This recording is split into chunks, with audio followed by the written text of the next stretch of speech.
सगे भाई एक के खिलाफ, माँ बेटे, बाप बेटे, बहन भाई। त्यानंतर पुढची बातमी आहे रोहित पवार यांनी केलेल्या एका एक्स पोस्ट संदर्भातली।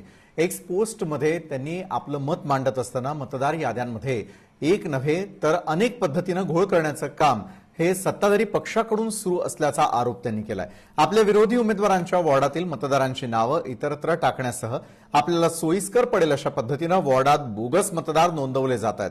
आता पिंपरी चिंचवड इथल्या आमच्या पक्षाचे युवक अध्यक्ष इम्रान शेख यांच्या आईवडिलांची नावं पिंपरी चिंचवडमधून थेट बारामती इंदापूर इथे टाकण्यात आल्याचा धक्कादायक प्रकार समोर आलेला आहे।